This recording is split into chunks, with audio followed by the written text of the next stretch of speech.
Bonjour, bonjour et bienvenue à vous, messieurs Jean-Pierre Masseret, Patrick Weiten, d'honorer de votre présence ce rendez-vous mensuel. C'est un face-à-face lancé en octobre par la rédaction. Une question se pose, politique, sociétale, médicale. Deux personnes pas forcément d'accord échangent et confrontent leurs positions, leurs arguments. Vous êtes, messieurs, ce que l'on appelle communément, un peu trivialement, des poids lourds de la politique, les chefs de deux exécutifs importants. L'un de vous est centriste, l'autre socialiste, deux démocrates, mais deux sensibilités différentes, deux familles politiques et deux visions, parfois convergentes, d'autres fois divergentes, du fonctionnement de nos institutions. Bref, vous n'êtes pas d'accord sur tout. Notamment, c'est l'objet de ce face-à-face aujourd'hui, sur le bouleversement annoncé des assemblées et des territoires que vous présidez et incarnez. L'une est appelée à fusionner, l'autre à tout bonnement disparaître. Xavier va rappeler le contexte politique et le calendrier. Après bien des tergiversations, le gouvernement a tranché. Le Premier ministre a rendu sa copie, décliné un programme en plusieurs temps. Dans un premier temps, la suppression de la clause générale de compétences pour les collectivités, la réduction par 2 du nombre des régions début 2017, avec perspective de fusion, sur la base, dans un premier temps, du volontariat. Ensuite, la suppression pure et simple des départements à l'horizon 2021. Et également, il est question de renforcer les intercommunalités à l'échelle des bassins de vie. Alors, le double objectif recherché, c'est une économie de 11 milliards, notamment sur la base des dotations de l'État. Et l'autre, c'est redonner de la lisibilité au millefeuille administratif. Alors, première question, le millefeuille administratif, selon vous, c'est un mythe ou une réalité? Allez-y, Président Masseret, puisque vous êtes le premier concerné par le calendrier, en fait. Vous me regardez, donc je vais commencer. La question, c'est comment on refonde le bon fonctionnement de la République aujourd'hui. C'est ça la question. Et les citoyens expriment un besoin de sens politique, un besoin de cohérence politique, un besoin de lisibilité des décisions, en espérant de l'efficacité. La question de l'économie viendra après. Il ne s'agit pas de réaliser 11 milliards d'économies, c'est les dotations de l'État qui vont baisser de 11 milliards. Ce n'est pas tout à fait la même chose et ce qui nous est proposé vise un acte de décentralisation puissant puisque à l'issue du process, s'il aboutit, ce que je souhaite, il y aura l'État, il y aura des régions redimensionnées et il y aura de grandes intercommunalités qui auront pris la place de compétences exercées actuellement par le Conseil général. Je trouve que cet objectif, qui vise à la cohérence au sens et à la lisibilité, doit correspondre aux préoccupations de nos concitoyens. Et pour cela, je suis convaincu qu'il faut une unité de décision, c'est-à-dire une seule assemblée territoriale, prenant en considération l'ensemble des sujets qui construisent l'avenir, le développement d'un territoire. Patrick Weiten, une seule collectivité territoriale, ce serait laquelle selon vous? Alors, déjà, je pense qu'il y a une réflexion qui doit être conduite, non pas dans le fait de dire l'objectif c'est une seule collectivité territoriale. La grande question, c'est quelle est la France des territoires? Il y a eu l'acte 1, l'acte 2 de la décentralisation qui a posé les fondamentaux d'une France des territoires qui s'organisait à partir de compétences qui étaient transférées depuis l'État vers les territoires municipaux, intercommunaux, départementaux, et à un moment, la région s'est retrouvée également une instance constitutionnelle. Aujourd'hui, les questions qui se posent, ce n'est pas uniquement de se dire il faut créer une structure, ou il faut maintenir une structure, il faut supprimer une structure, c'est quelle est la meilleure qualité du service qu'il faut rendre à nos concitoyens aux meilleures conditions financières. Et je préfère prendre ce problème par le haut, c'est-à-dire il faut que la France se pose la question de sa place dans l'environnement européen. Il nous faut des régions à la dimension des relations européennes. Il nous faut des grandes régions. Aujourd'hui, nous avons des régions qui ne sont pas à cette dimension.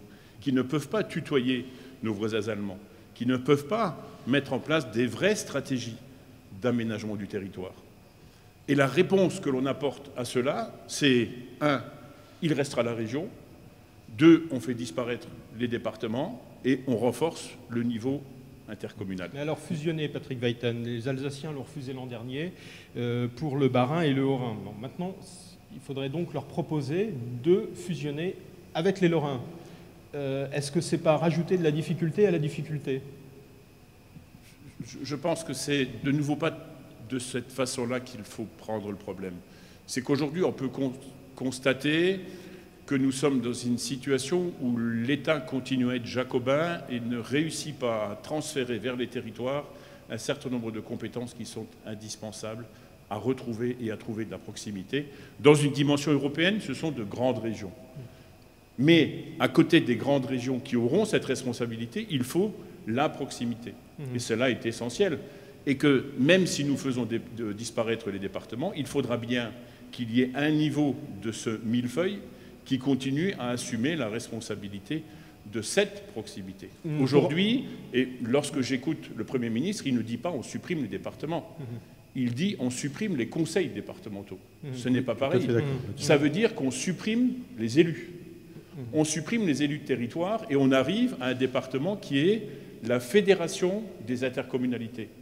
Et si on réfléchit à la fédération des intercommunalités, on se retrouve dans une situation où un élu sera un élu municipal, siégera à l'intercommunalité et au département.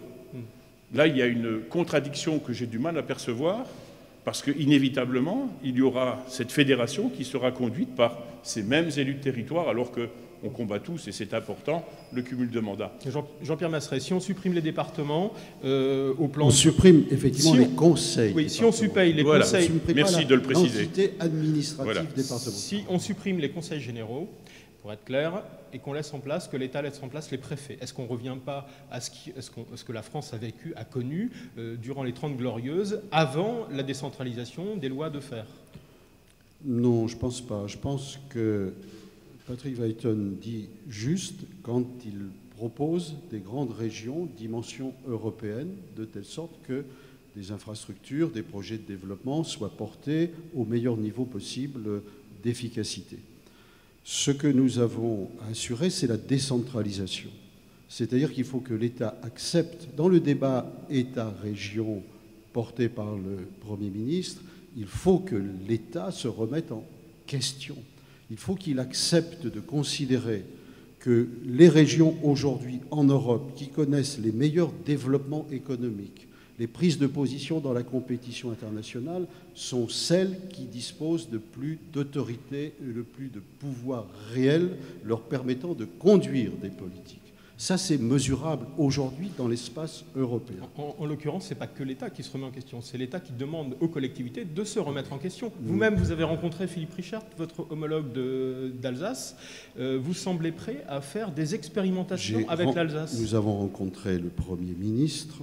Nous avons dit au Premier ministre que si ce qu'il proposait n'avait de sens, que si parallèlement à cette sollicitation faite aux territoires régionaux de se regrouper, l'État se remettait en question sur les doublons, sur les compétences qu'il entend réellement donner et les moyens qu'il entend donner aux nouvelles structures régionales. Donc, l'acte de décentralisation, il est déterminant pour la réussite de cette opération. Après, devront être traitées les questions subsistantes de l'action de proximité. Effectivement, ce n'est pas parce qu'on aura fait disparaître les conseils généraux ou départementaux qu'il n'y aura pas la question des collèges, qu'il n'y aura pas la question de l'aide sociale, qu'il n'y aura pas la question du transport interurbain. Ces sujets devront être traités. Alors, je pense qu'ils seront traités, j'ai peut-être une différence d'appréciation par rapport à Patrick, dans de grandes intercommunalités autour de pôles urbains. Mais ça ne veut, c'est pas c'est pas l'entité administrative ou territoriale qui crée la proximité, c'est l'organisation des réseaux qui donne le service de proximité. Mais c'est pas l'entité administrative, région ou département. C'est pas ça la question. Ça, c'est des entités institutionnelles. Ce qui compte, c'est l'organisation, le réseau à partir duquel on est dans la réalité d'un D'accord, mais alors, quotidien. Patrick Weiten, dans les départements qui sont ruraux, isolés, est-ce qu'il ne faut pas conserver les départements, parce que les départements représentent pour la population l'interlocuteur privilégié. Conseils généraux. Les conseils généraux, je veux dire, les conseils généraux, bien sûr, parce que les conseils généraux représentent l'interlocuteur privilégié de ces populations qui ne disposent pas, pour le coup, de collectivités d'agglomération importantes. Lorsque l'on écoute le discours de politique générale du Premier ministre, il dit à un moment que l'intercommunalité doit répondre aux exigences des bassins de vie. En Moselle, il y a 25 bassins de vie et donc des intercommunalités qui auront des dimensions plus importantes que celles qui existent aujourd'hui. C'est le premier point. Le deuxième, c'est si on est dans cette démarche de grandes régions qui doivent récupérer des compétences qui lui sont transférées par l'État et agréger un certain nombre de compétences qui sont aujourd'hui organisées à la proximité, il nous faut des instances et des élus de proximité qui sont responsables face aux citoyens, que ce ne soit pas que l'administration ou la technocratie qui assume la responsabilité de services qui sont rendus. De plus, on ne peut pas aujourd'hui reprocher la qualité du service qui est rendu par les départements. Et dans l'expression que l'on a aujourd'hui, le grand coupable de tout ce qui va mal aujourd'hui, c'est le département. Alors que c'est cette instance, et vous l'avez dit vous-même, qui est une instance de proximité. Ce qui veut dire qu'il faut organiser ce paysage institutionnel en fonction des territoires. Nous ne organiserons pas la même chose sur la métropole de Lille ou de Lyon que dans le Gers ou dans la Creuse. On est dans des démarches totalement différentes où il faudra, à mon sens, adapter les réponses. Et c'est la raison pour laquelle, avec des régions stratégiques, avec des compétences importantes au niveau de l'État, aujourd'hui, nous n'avons plus une politique d'aménagement du territoire à la dimension de l'État. Les grandes régions nous permettront de réfléchir aux grandes infrastructures, à l'aménagement numérique du territoire, voire même à l'éducation. Parce que je pense qu'il faudra aller jusque-là, jusqu'au transfert de ce genre de compétences qui sont essentiellement à mettre en œuvre en fonction de la particularité du territoire sur lequel s'appliquent ces compétences. Et sur la proximité, nos citoyens ont besoin et doivent avoir plus d'Europe, c'est le message que nous devons passer, mais appellent également à de la proximité. Cela est essentiel et je crois que c'est de cette façon-là que la France des territoires marchera sur ses deux pieds. Et cela est essentiel parce que nous avons besoin de ces services sociaux de proximité, de l'action en faveur de l'associatif, en faveur de l'écoute de la population, des services de proximité qui se conjuguent et qui s'organisent entre la commune, l'intercommunalité qui est une instance de moyens, de projets, et une instance départementale qui permet la péréquation et la solidarité parce qu'on a besoin d'un intermédiaire entre les grandes régions et le territoire plus local. Alors certes, des intercommunalités certainement plus grandes. Ce qu'il y a, c'est qu'on a beaucoup tergiversé pour arriver maintenant à cette réflexion depuis 2-3 ans. Est-ce qu'on peut prendre le problème dans un certain ordre, dans le fond, pour nos téléspectateurs ou pour vos lecteurs? Quel est le point de départ? A priori, nous sommes d'accord pour dire qu'il faut probablement clarifier la lisibilité de l'action publique entre l'État et les territoires. Comment on organise les territoires pour avoir de l'efficacité? Très bien. Il faut donc... Si je peux me permettre de vous arrêter. Si on supprime la clause générale de compétence, est-ce que ça ne suffit pas pour redistribuer les cartes? C'est un élément. Vous rentrez par la technique. C'est un élément, effectivement. Nous, on voudrait rentrer par la politique, c'est-à-dire c'est notre responsabilité que de dire aux citoyens comment on va s'y prendre pour que nos politiques d'action publique soient plus efficaces, plus lisibles, plus cohérentes et peut-être plus économiques en termes d'éviter les doublons.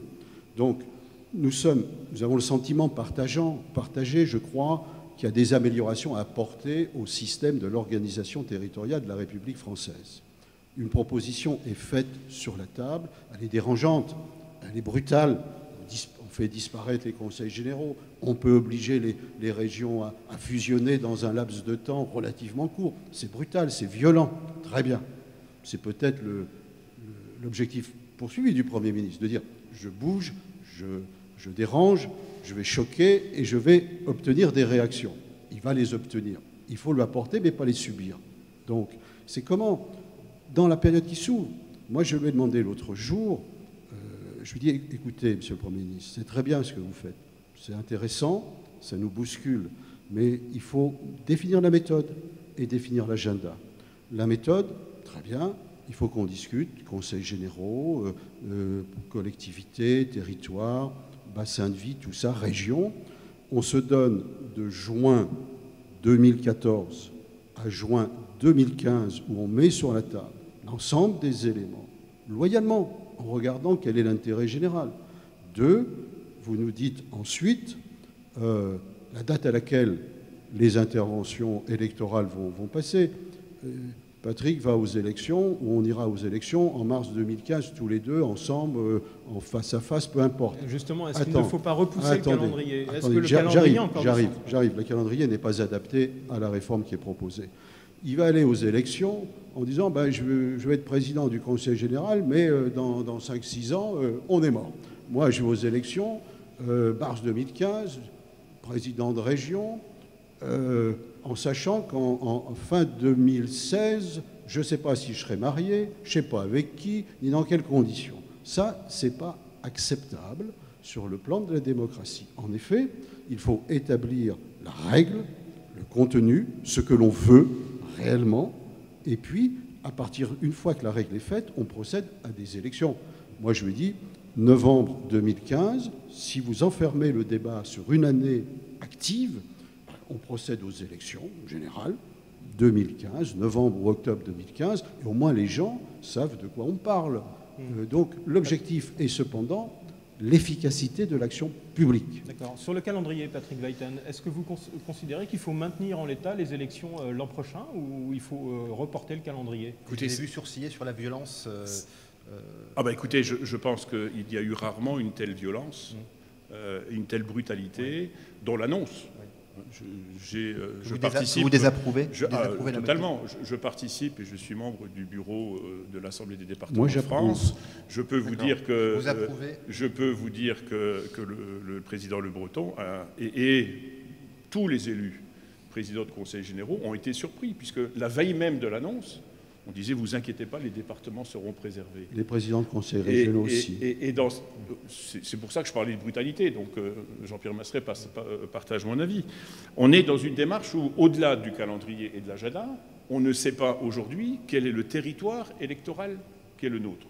Nous sommes encore dans la pleine organisation des cantons de France, où nous avons eu un découpage cantonal, où on nous a expliqué qu'il fallait revoir totalement les territoires, les paysages, les niveaux des cantons.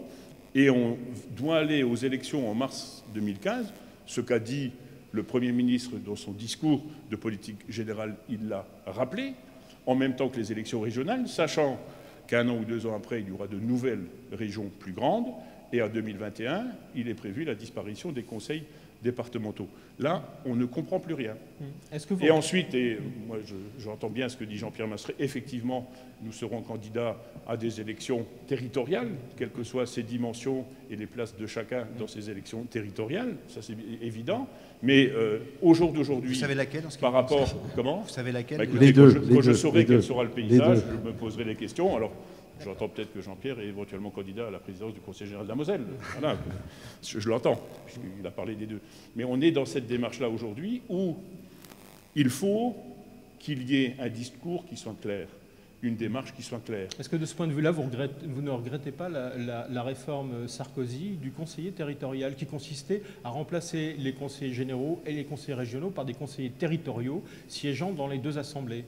Personnellement, je pense que mettre en relation le département et la région dans l'organisation du paysage institutionnel qui était celui du socle de cette loi était une bonne chose.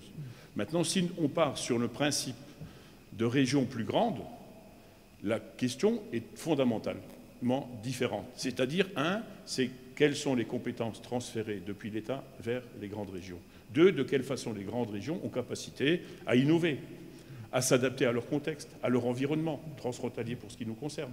Et ensuite, comment on organise les territoires en aval. Parce qu'aujourd'hui, on est dans une situation où on a des régions qui font que regarder vers les départements en leur demandant quelles sont les compétences qu'on va leur piquer. Ce n'est pas l'objectif. On cite souvent l'exemple allemand, des Länder allemands, mais en Allemagne, jusqu'à preuve du contraire, il y a également des États-régions.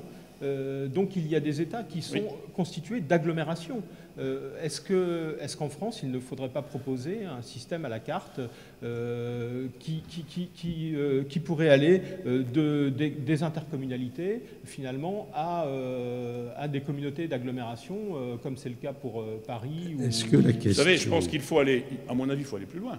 Allons jusqu'au bout du raisonnement. Que l'État français devienne une fédération des régions. Il faut y aller. Et allons jusqu'au bout de la démarche. Ce qui veut dire qu'il faut qu'il y ait à l'échelle nationale une fédération des régions au sein desquelles siégeront les responsables des exécutifs régionaux et qui assumeront un certain nombre de grandes politiques nationales, comme l'éducation. Non, la République française n'est pas... Comme l'aménagement du territoire. Parce que c'est ces questions qui se posent un État fédéral. Et qui se posent... Et qui se...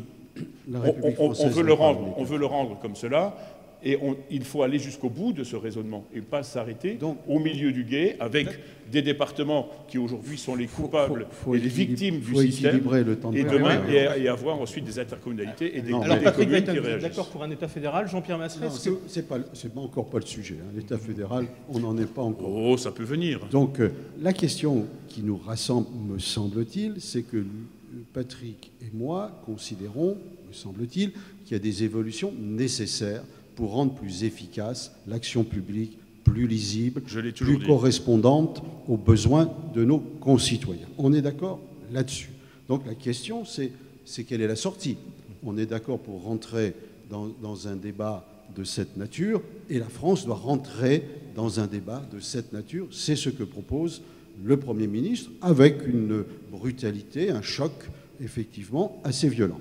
Dont acte. Saisissons cette opportunité pour remettre en question effectivement l'organisation telle qu'elle est maintenant et examinons ensemble, loyalement, les différents partenaires territoriaux, qu'est-ce qui est le plus intelligent, le plus fort pour les gens, pour l'efficacité de nos politiques. Le développement économique, l'innovation, les usines du futur, toutes ces évolutions numériques sont absolument nécessaires. Et quelle est la bonne dimension à partir de laquelle un territoire est capable de porter des politiques un peu à l'exemple partagé, je pense avec Patrick, des Länder. Si on avait un rapprochement entre l'Alsace et la Lorraine, on irait quasiment de la Wallonie jusqu'à la Suisse, avec une région transfrontalière, avec en face un État souverain, le Grand-Duché, la Wallonie, des Länder, dont l'un, le Bade-Württemberg, a un budget de 48 milliards d'euros. Ça veut dire que les compétences régionales, et Patrick Weiten a raison, on doit prendre tout le champ économique, on doit prendre l'éducation nationale, on doit prendre Pôle emploi, on doit avoir une capacité effectivement à déterminer des lignes politiques de développement adaptées au monde du XXIe siècle. On est d'accord pour dire qu'il y a des améliorations à apporter. Est-ce qu'on est capable de les mettre sur la table et de regarder ce que cela signifie? Supprimons les conseils généraux, très bien, mais comment on assure en effet des travaux de proximité, des réalités de proximité? Est-ce que les grandes intercommunalités autour des grands pôles urbains, c'est la bonne réponse ou pas? Est-ce qu'on est capable d'en discuter pendant 1 an ou 18 mois? On met sur la table une solution qui ne sera peut-être pas convenante pour tout le monde, mais qui sera à partir de laquelle on procède alors à la désignation ou des conseils départementaux maintenus, ou des conseils régionaux élargis, ou de structures autres. Mais il faut clarifier. En tout cas, moi, c'est le discours que j'ai eu devant le Premier ministre. C'est cette exigence de méthode et d'agenda. Sinon, effectivement, il ne se passera rien. Il ne se passera rien. Avec 3 exigences. La première, c'est la qualité du service public qui est rendu. Ne pas l'oublier. Ce n'est pas une organisation au service des élus ou d'une technocratie qui veut s'accaparer certaines compétences au niveau national ou à un niveau supra-régional. Deuxième, c'est le coût du service. Parce qu'aujourd'hui, à aucun moment, on a dit que cette nouvelle organisation permettrait de faire des économies. Il faudra démontrer à nos citoyens que cette nouvelle organisation, quelle qu'elle soit, produira à la fois un rayonnement, une lisibilité plus précise, une attractivité et un travail en collaboration dans un paysage européen, mais aussi avec un coût du service qui soit moindre. Est-ce que ces économies ont été chiffrées? Elles ont été chiffrées, ces économies? Pas du tout. On n'a aucun élément. On parle le troisième point, c'est qu'il faut qu'au cœur de ces dispositifs reste le citoyen. Et ça, il faut qu'on en soit conscient. Le citoyen, l'administré, l'usager et le contribuable. Sur les est essentiel. Sur les économies, un seul exemple. Enfin, moi, c'est celui que porte Philippe Richert. Hein. Quand il voulait fusionner les deux départements du Bas-Rhin et du Haut-Rhin, ça n'a pas marché. Ça n'a pas marché, mais voilà. Parce que la méthode n'était pas la bonne, pas la sienne. Celle de la loi était stupide. Et elle resterait stupide si on fait les mêmes... Pas de référendum. Je dis non, le référendum... Ça manque de démocratie quand même. Non, le référendum, c'est une fois que 50% plus 1 des citoyens se sont exprimés, ça s'applique. Mais si vous faites des mécanismes de pondération, ça fait foirer le système. Il estimait l'économie sur 5 ans à 100 millions d'euros. Ce n'est pas extraordinaire, mais c'est des sommes. Il faut éviter des doublons. Je veux dire, regardez, la directe aujourd'hui qui s'occupe d'économie, d'emploi d'entreprise, etc. Je veux dire, c'est ce que nous faisons. Je veux dire, entre le conseil régional et le conseil général, quels sont actuellement, aujourd'hui, les doublons qui pourraient être éliminés? Quels sont les il y a de meilleures coordinations. Il n'y a pas forcément de doublons, puisque logiquement, il a une affectation par la loi, j'ai une affectation par la loi, et puis on fait ensemble, dans une cause de compétences possible, on fait de la culture, on fait du sport, on fait de l'associatif. Ensemble. Vous faites du tourisme. Et qui produit de la cohésion sociale, absolument, à la fois au niveau régional et au niveau du petit territoire du village. Vous avez deux Il faut être très prudent de ne pas éloigner cela à des dimensions trop importantes qui va avoir des conséquences sur le territoire et le citoyen. L'effet pervers n'est-il pas le saupoudrage justement de cette effectivement. Saupoudrer des subventions à la petite association de village, je pense qu'il ne faudra surtout pas s'en écarter parce que sinon les citoyens nous rappelleraient alors. Je vais rebondir. Il y a deux économies aujourd'hui dans le monde. Il y a une économie que je pourrais appeler presque sauvage, concurrentielle, mondialisée, avec toutes les évolutions, etc.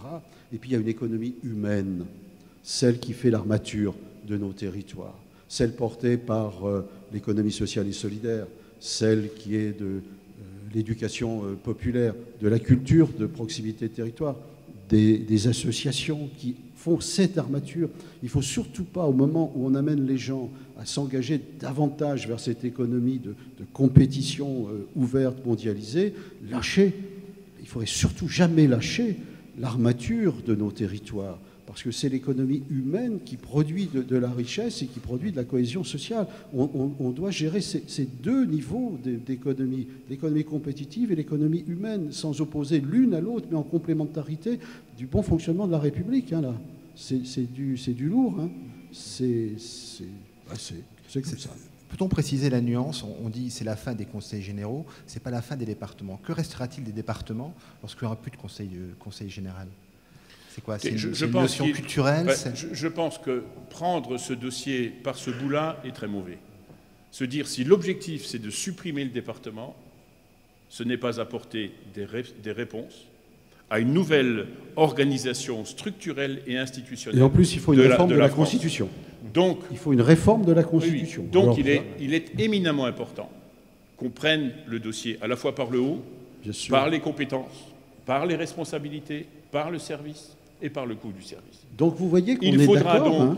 Progressivement, je mène à considérer qu'on peut partager la réflexion. Je n'ai jamais dit le contraire, M. Masseret. Non, mais il n'y a eu aucun problème. Je n'ai jamais dit le contraire. Ce qu'il y a, c'est qu'on a des façons peut-être différentes d'aborder les choses. Parce que le département, ça fait 2 ans qu'il subit en permanence les critiques. Et lorsqu'on écoute, on a l'impression que c'est celui-ci qui est responsable même du profond déficit de la France. Aujourd'hui, c'est l'ensemble des élus. Parce que c'est ce qu'on dit, c'est... Les citoyens ont compris une seule chose, c'est qu'il faut supprimer les départements. Non, il faut de grandes régions, de grandes dimensions, avec des compétences qui soient renvoyées depuis l'État vers ces grandes régions à la dimension européenne. Et ensuite, il faut des instances de proximité qui apportent le service de cohésion sociale. C'est la commune, la question de la commune se posera. C'est la question de l'intercommunalité, la place de l'intercommunalité et sa dimension. Est-ce qu'elle va enfler de façon tellement importante que demain, l'intercommunalité sera le département? où la fédération des intercommunalités composeront une institution qui portera un nom peut-être différent, mais qui restera le département dans ses politiques de solidarité des territoires et des citoyens. On en est là. Êtes-vous favorable à la question. Êtes-vous On favorable en est là. Parce qu'il oui. faut aller sur la question de comprendre pourquoi aujourd'hui on est un peu dans le merdier institutionnel et du millefeuille territorial.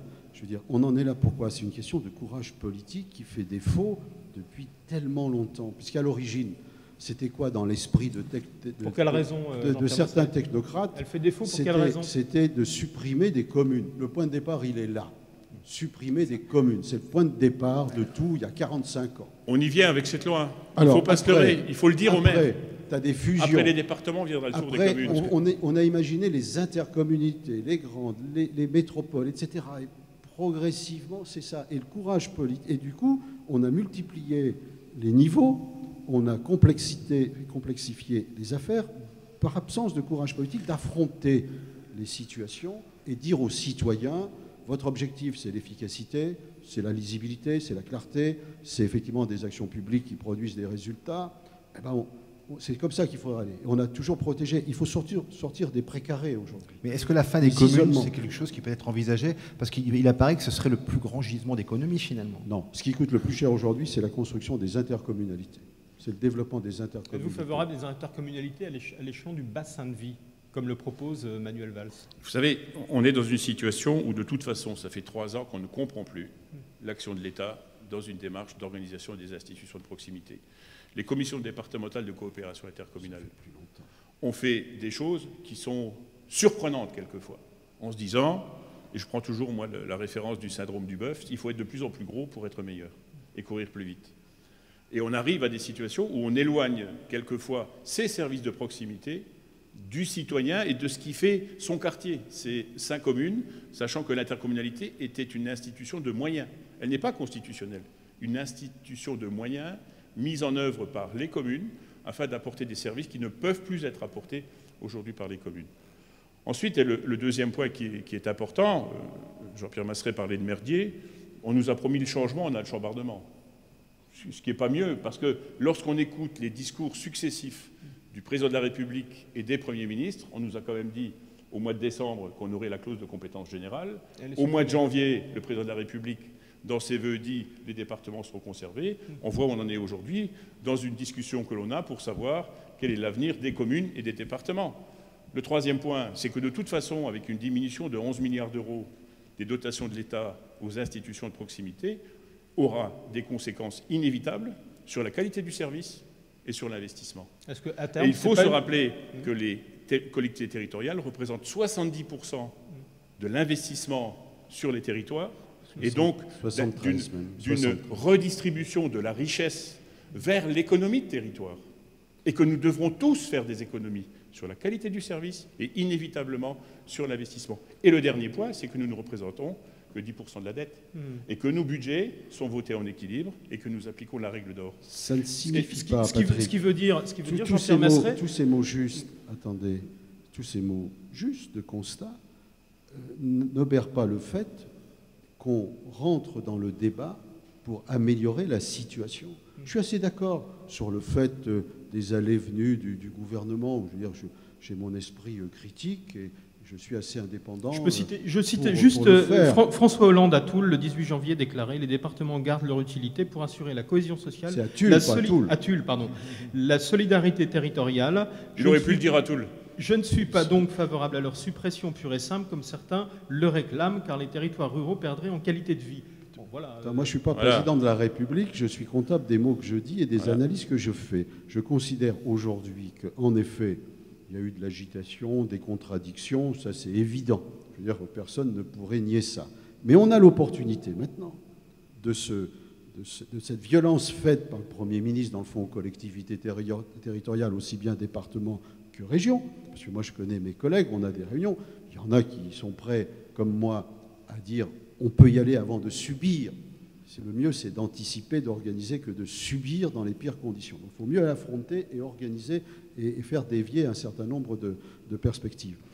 On a l'opportunité là de remettre en question les critiques et d'apporter des réponses aux critiques que nous formulons, que Patrick formule, que je formule, que nous formulons sur un certain nombre de sujets qui nous est commun. On a l'opportunité, on est bousculé. Est-ce qu'on se laisse bousculer et on dit on ne bouge pas parce que ce n'est pas ce qu'il faut faire, ou au contraire, parce qu'on est bousculé, on rentre dans la discussion? Sur les gisements d'économie, aujourd'hui, est-ce que vous pouvez nous C'est dire... pas l'objectif majeur. Non, mais sur les gisements d'économie, Jean-Pierre Masseret, est-ce que vous pouvez nous dire concrètement quel est le poids budgétaire dans votre institution de la partie fonctionnement, on va dire, frais des agents à combien s'élève cette partie de votre budget? Combien? 6%. 6%. C'est très peu. C'est très peu. C'est très Alors, peu. allez-y, continuez à nous dérouler votre budget. Comment vous le répartissez pour les grandes lignes? Il est dans le TER, mon pauvre ami, ça coûte cher. La formation professionnelle, un peu d'actions, beaucoup d'actions économiques, du champ universitaire, le remboursement de la dette, puisqu'on m'a fait payer la ligne grande vitesse dans des proportions considérables. Nous aussi. 500 millions d'euros, c'est le un département peu supérieur. aussi. Et c'est plus grand. C'est plus grand. Voilà. Et puis, c'était mieux géré par Roche et Rossino à l'époque, qui ont fait supporter la charge sur le conseil régional. Donc voilà, c'est... Patrick Weiten, les frais de fonctionnement de votre institution concernant le salaire des agents notamment? Alors on est pratiquement dans le même cadre. Hein. Oui. On est à un peu plus d'une dizaine de %. Sachant que pour nous... Une dizaine de pourcents d'1 milliard. Hein. Oui, pour nous, la question qui se pose, c'est que nous avons énormément de services de proximité. On a un budget de fonctionnement sur lequel s'appuie l'action sociale qui représente la moitié du budget, 480 millions qui sont dédiés aux personnes âgées, aux personnes handicapées, à l'enfance en difficulté et à l'insertion. Ce qui veut dire que là, on touche la proximité immédiate et l'environnement individuel de chacun des citoyens. Il faut tout de même savoir que ce budget génère 20 000 emplois dans l'économie sociale et solidaire. Il faut le dire. C'est-à-dire que nous sommes source de redistribution de richesses. C'est-à-dire que ce que vous évoquez comme le salaire des fonctionnaires sert à assumer des services de proximité que le département assume. Ce qui veut dire que demain, si c'est une autre instance qui aura à le gérer, on ne fera pas d'économie. C'est-à-dire qu'il n'y a pas de gaspillage. Il peut y Parce avoir que nous des doublons. continuons à avoir une augmentation du nombre de personnes âgées.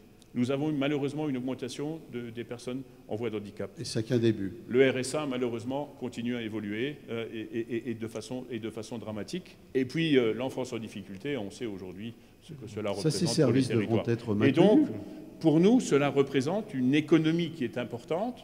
Et ce que je voulais dire sur la brutalité, une des conséquences de la brutalité, c'est que ça a mis à mal l'avenir des fonctionnaires territoriaux, et particulièrement dans les départements.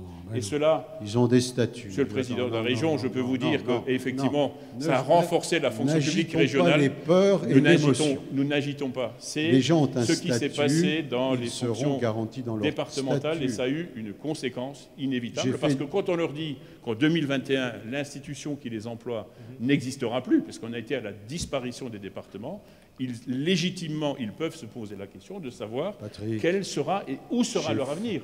Le service sera maintenu. Mais la question qui se posera, c'est comment les choses vont pouvoir se faire. J'ai fait disparaître un ministère. On est dans la proximité, on n'est pas dans un ministère. C'est complètement différent. J'ai fait disparaître un ministère, c'est-à-dire que j'avais des agents qui appartenaient à un ministère. J'ai fait disparaître ce ministère et les agents ont été traités en fonction de leur statut et intégrés dans le nouveau dispositif. Donc ne faisons pas peur ni aux agents ni aux citoyens. Ne rentrons pas dans l'émotionnel dans cette affaire. Restons en effet sur l'intérêt citoyen que nous partageons alors totalement. Moi, je partage tout à fait les objectifs de Patrick Weiten par rapport à ce qui est la fonction d'une institution et au service rendu à la population.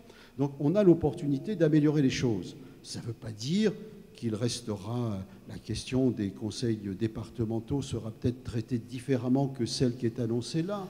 La question des regroupements de régions sera peut-être vue différemment.